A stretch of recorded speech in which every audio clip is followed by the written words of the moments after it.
Let's be real. When you're in the middle of a high-conflict divorce, trying to decide on a school for your child can feel less like a discussion and more like an all-out war.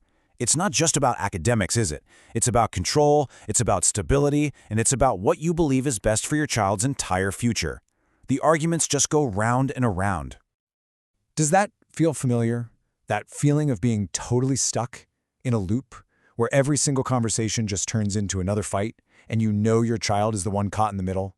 It is absolutely exhausting and it can feel like there's just no way out. But what if I told you there's a way to break that deadlock? A structured, court-approved method that helps you move past all the emotional baggage and get down to the facts. A way to build a case that a judge will actually respect and listen to. Okay, let's dive in. First things first, before you even think about comparing schools, you have to know what your legal power actually is. Your custody order, that's the rule book. And knowing exactly what it says is always step one. So, you've basically got two main flavors here. Most people have joint legal custody, which means you are required to have a genuine, meaningful consultation with the other parent.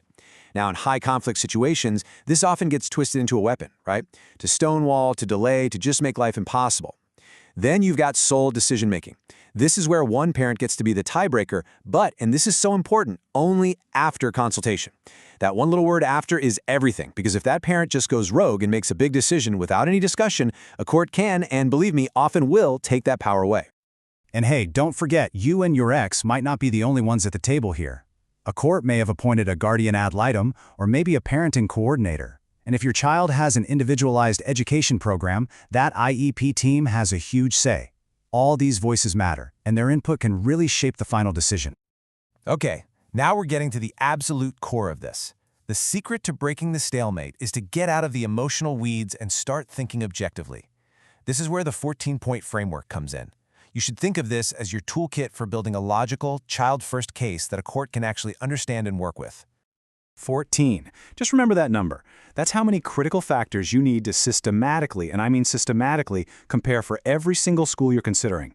This isn't about what you feel or what you want.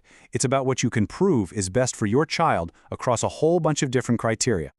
This right here, this is how you completely change the conversation. You create a simple table, just like this one, and you lay it all out. You compare every option, public, private, homeschool, side by side. Now, I want you to pay extra close attention to these three factors: cost, location, and special needs. Why? Because these are the legal hot zones. These are the areas where judges are on high alert, looking for any sign of financial pressure or someone trying to mess with the custody schedule by picking a school an hour away. So with that framework in mind, let's do it. Let's have a clear-eyed showdown between the three main choices: public, private, and homeschool, looking at them specifically through the lens of a high-conflict divorce. First up, public school. You need to know that in the eyes of the court, this is almost always seen as the default, the neutral ground. It's considered the most stable and predictable choice on the table. So why do judges lean so hard this way? Well, it's pretty simple. Public schools have built-in, neutral oversight. You've got counselors, teachers who are mandated reporters, and legally required IEP teams. And here's the big one. They are legally obligated to keep both parents informed, which makes it a lot harder for one parent to control the flow of information. But of course, that doesn't mean it's manipulation-proof. We see it all the time. Tactics like trying to enroll the child without telling the other parent, gatekeeping the online parent portal, or constantly reporting every tiny issue to try and build a negative custody case. But here's the thing you need to remember. Judges have seen these moves 1,000 times. They can usually see right through them. All right, next up, private school. Now, this can be an incredible option for a child, but in a high-conflict case, it's a very high-stakes choice. And it comes with some serious risks a judge is going to scrutinize. The upsides are obvious, right? Smaller classes, maybe a specialized program that's perfect for your kid, a strong community. For the right child, a private school could absolutely be the best place for them to succeed. But a judge sees a potential minefield. The first question is always money. Can both parents truly afford this for the long haul, or is one parent using the high tuition as a weapon? The second big one is access. There's a real danger that one parent could buddy up with the staff and create a toxic environment for the other. And if the conflict gets bad enough, the school might just ban one of you, or even kick the child out to avoid the drama. So, for a judge, it all comes down to two things. Is it truly affordable, and can access for both parents be guaranteed? And that brings us to homeschooling. In the world of high-conflict divorce, this is the most heavily scrutinized option of them all. Because, let's face it, it gives one parent almost complete control over their child's education and social environment. Now, to be fair, there are legitimate benefits here. For a child with severe anxiety, ADHD, or who's been through trauma, personalized learning can be a godsend. It can be a safe space, away from bullying, and offer a flexible schedule. These are real positives. But, and this is a huge but, from a judge's perspective, the red flags are often overwhelming. There's zero independent oversight. You lose that crucial safety net of mandated reporters, the teachers and counselors who are legally required to report abuse or neglect. The potential for parental alienation is incredibly high, and there's often no objective way for the other parent to verify that real learning is even happening. For these reasons, in high-conflict cases, courts almost never approve it.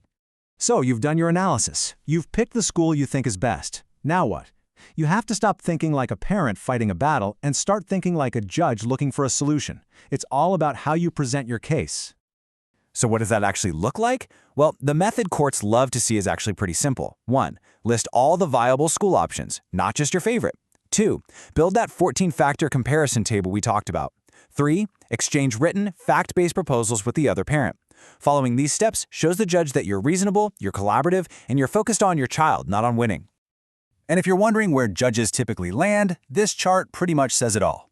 If all else is equal, courts lean heavily toward the stability and oversight of public school.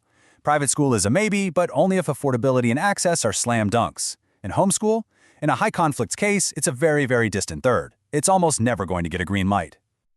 And please, whatever you do, avoid these arguments. Judges have absolutely zero patience for them. Any decision you made on your own without talking to the other parent, any choice that conveniently cuts down the other parent's time, any school choice that puts a huge financial strain on them, it's gonna get rejected, fast. If you take away only one thing from this entire explainer, I want it to be this. The court's #1 priority is not your personal preference. It's not about which school has better test scores. It is about one thing: which option will minimize conflict and maximize stability for your child. Period. So as you get ready to make your case, you have to ask yourself one brutally honest question. The school you are fighting for, is it really about reducing conflict and creating a stable life for your child? Or is it about getting a win over your ex? Because the answer to that question is almost always the same answer a judge is going to come to.